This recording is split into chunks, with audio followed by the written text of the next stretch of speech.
కేంద్ర విద్యాశాఖ మంత్రి ధర్మేంద్ర ప్రధాన్ నైతిక బాధ్యత వహిస్తూ రాజీనామా చేశారు. మరి డిఎస్సీ అక్రమాల మీద నారా లోకేష్ గారు ఎప్పుడు రాజీనామా చేస్తారు? కేవలం ఫీజు రియంబర్స్మెంట్, స్కాలర్షిప్ల మీద ఆధారపడి తప్పుకుంటా ఉన్నారు. BTech, B pharmacy, degree, diploma కోర్సులు, ఇంటర్మీడియట్ కోర్సులు, పాలిటెక్నిక్ కోర్సులు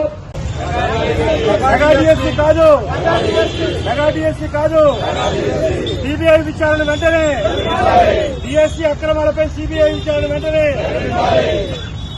డిఎస్సీ అక్రమాలపై సిబిఐ విచారణ వెంటనే, డిఎస్సీ అక్రమాలపై సిబిఐ విచారణ వెంటనే, లీకేజ్ మంత్రి లోకేష్ వెంటనే, లీకేజ్ మంత్రి లోకేష్ వెంటనే, లీకేజ్ మంత్రి లోకేష్ వెంటనే, లీకేజ్ మంత్రి లోకేష్ వెంటనే న్యాయం చేయాలి. డిఎస్సీ అభ్యర్థులకి న్యాయం చేయాలి. డిఎస్సీ అభ్యర్థులకి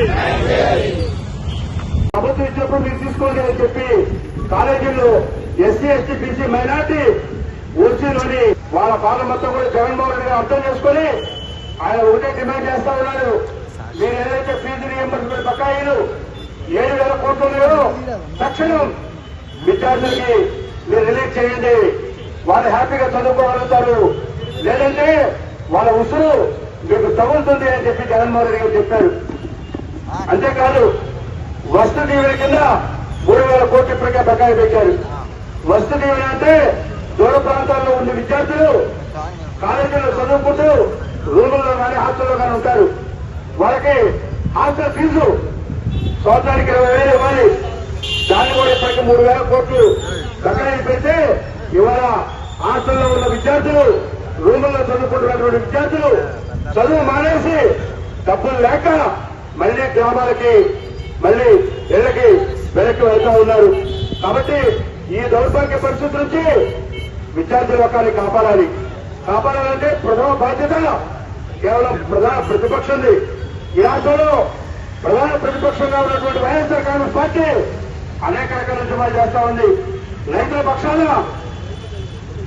గిట్టుబాటు ధర కోసం, యూరియా కోసం, అలానే వారికి రైతు అన్నదాత సుఖీభవ కార్యక్రమం కోసం కౌలు రైతులకి అన్నదాత సుఖీభవ ఇవ్వమని, అలానే రైతాంగానికి 0 వడ్డీలు ఇవ్వమని ఈ విధంగా రైతాంగం తరఫున అనేక రకాల పోరాటాలు. అలానే ఈ మధ్యకాలంలో చూస్తే మెడికల్ కాలేజీలు ప్రైవేటైజేషన్ శాస్త్రానికి వ్యతిరేకంగా వైఎస్ఆర్ కాంగ్రెస్ పార్టీ అనేక రకాల ఉద్యమాలు. ఈ విధంగా అన్ని వర్గాల ప్రజలను కూడా కాపాడడం కోసం ముఖ్యంగా ఎస్సీ, ఎస్టీ, బీసీ, మైనార్టీలకి మరి పెన్షన్లు ఇస్తారని చెప్పారు. నెలకు 4,000 అన్నారు మహిళలకి, ఎస్సీ, ఎస్టీ, బీసీ, మైనార్టీ మహిళలకి 50,000 నిండిన వాళ్ళకి. అలానే నెలకి 1,500 రూపాయలు ప్రతి 18 సంవత్సరాలు నిండిన మహిళలకు అన్నారు. సూపర్ 6 హామీలు గాలిపని వేశారు. ఈ విధంగా ఈ ఇచ్చిన హామీలు మొత్తం కూడా నెరవేర్చాలని వైఎస్ఆర్ కాంగ్రెస్ పార్టీ ఈ రోజు నుంచి 4 రోజులు ఇదే సెంటర్లో ఇక్కడే మరి కార్యక్రమాలు జరుగుతాయి. మొదటి రోజున జగ్గైపేట పట్టణం నుంచి రాష్ట్ర వ్యాప్తంగా ఉపాధ్యాయ నియామకాలు ఏదైతే జరిగినాయో ఈ ప్రక్రియ మొత్తం కూడా ఒక బూటకం. ఇది మొత్తం కూడా తప్పులు తడగ్గా జరిగింది. అనేక రకాల అవినీతి ఆరోపణలు వస్తా ఉన్నాయి. కోట్ల రూపాయలు కుంభకోణం జరిగినట్టుగా, పేపర్ లీకేజ్ జరిగినట్టుగా ఒక పక్క, మరొక పక్క స్పోర్ట్స్ కోటాలో ఏదైతే అసోసియేషన్లకు అధ్యక్షులుగా తెలుగుదేశం పార్టీకి సంబంధించిన ఎమ్మెల్యేలు, ఎంపీలు ఉండి వాళ్ళు ఇచ్చిన సర్టిఫికెట్ల ఆధారంగా మరి ఉద్యోగ నియామకాలు జరిగినాయని అనేక రకాల ఆరోపణలు వస్తున్న నేపథ్యంలో ఇది మెగా డిఎస్సీ కాదు, ఇది దగా డిఎస్సీ అని చెప్పి ఇవాళ రాష్ట్రంలో ఉన్నటువంటి నిరుద్యోగ యువకులు మొత్తం కూడా కోరుతున్నారు.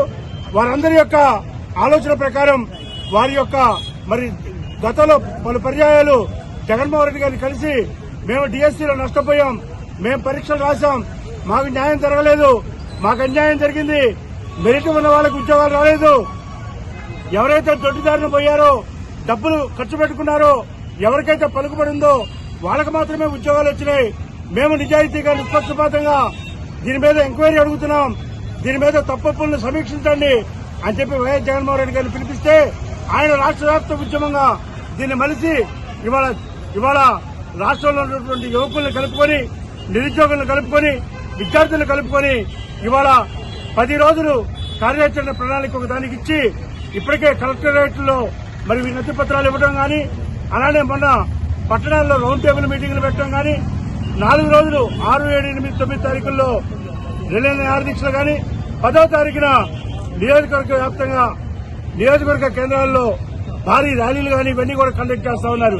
ఇవన్నిటి కూడా ఒకటే మేము డిమాండ్ చేసేది, ఈ కార్యాచరణ ప్రణాళిక ద్వారా మేము అడిగేది, ఈ డిఎస్సీ లో కుంభకోణం జరిగింది, ఈ డిఎస్సీ పెద్ద ఎత్తున అవినీతి ఆరోపణలు వస్తున్నాయి కాబట్టి దీన్ని రద్దుపరిచి తిరిగి మెగా డిఎస్సీ నిర్వహించాలని, అలానే ఈ యొక్క జరిగిన డిఎస్సీ అవకతవకలపైన సిబిఐ విచారణ కావాలని, అలానే ఏదైతే దీనికి సంబంధించిన మంత్రి ఉన్నాడో లోకేష్ లీకేజ్ మంత్రిగా పేరు తెచ్చుకున్నాడు ఆయన తక్షణం నైతిక బాధ్యత వహించి రాజీనామా చేయాలని, అలానే విద్యార్థులకి ఫీజు రీఎంబర్స్మెంట్ తాలూకు సుమారుగా 7,000 కోట్లు అవన్నీ కూడా వెంటనే ఇచ్చారని, అలానే 3,000 కోట్లు వసతి దీవెన కింద హాస్టల్ మెస్ బకాయిలు ఉన్నాయి కాబట్టి వాటిని కూడా 3,000 కోట్లు తక్షణం చెల్లించాలని ఈ విధమైన డిమాండ్తో చేస్తున్నటువంటి ఈ రిలే నిరాహారదీక్షలకి అపూర్వమైన ఆదరణ. ప్రజలు స్వచ్ఛందంగా వస్తా ఉన్నారు.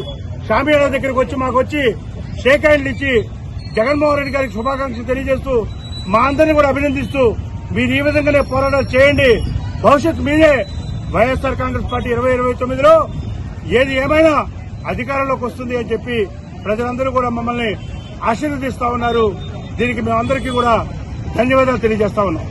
మాలపై సిబిఐ విచారణ చేపట్టాలని, విద్యాశాఖ మంత్రి నారా లోకేష్ నైతిక బాధ్యత వహిస్తూ తక్షణమే రాజీనామా చేయాలని డిమాండ్ చేస్తూ, రాష్ట్రంలో ఫీజు రీఎంబర్స్మెంట్ బకాయిలు, నిరుద్యోగ భృతి చెల్లించాలని డిమాండ్ చేస్తూ మాజీ ముఖ్యమంత్రి వైఎస్ జగన్మోహన్ రెడ్డి గారు ఇచ్చిన పిలుపులో భాగంగానే ఈ రోజు నుంచి 4 రోజుల పాటు ఈ రాష్ట్రంలో ఉన్న 175 నియోజకవర్గాల్లో రిలే నిరాహార దీక్షలు జరుగుతా ఉన్నాయి. అందులో భాగంగానే జగ్గైపేట పట్టణంలో వైఎస్ఆర్ కాంగ్రెస్ పార్టీ ఇన్ఛార్జి తన్నీరు నాగేశ్వరరావు గారి ఆధ్వర్యంలో ఈ రోజు ఈ రిలే నిరాహార దీక్షలు జరుగుతా ఉన్నాయి.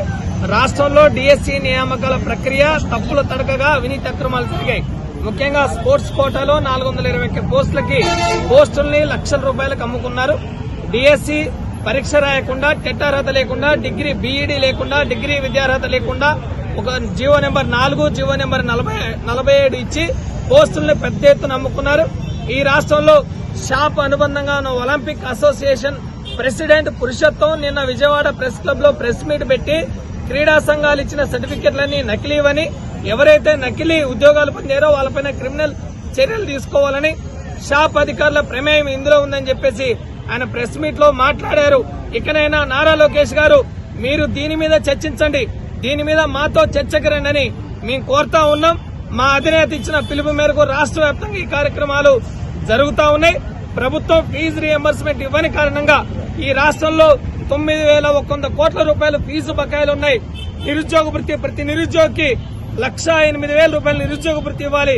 ఎప్పుడు ఇస్తారు నారా లోకేష్ గారిని ప్రశ్నిస్తా ఉన్నాం. ఈ రోజు విజయవాడలో ప్రశాంతంగా నిరాదీక్ష చేస్తా ఉంటే, విజయవాడ సెంట్రల్ నియోజకవర్గంలో మల్లాది విష్ణు గారి ఆధ్వర్యంలో జరుగుతూ ఉంటే టీడీపీ గూండాలు వెళ్లి టెంటు బీకేసి మా కార్యకర్తల్ని, మా నాయకుల మీద దాడి చేయడం అనేది చాలా గర్హనీయమైంది.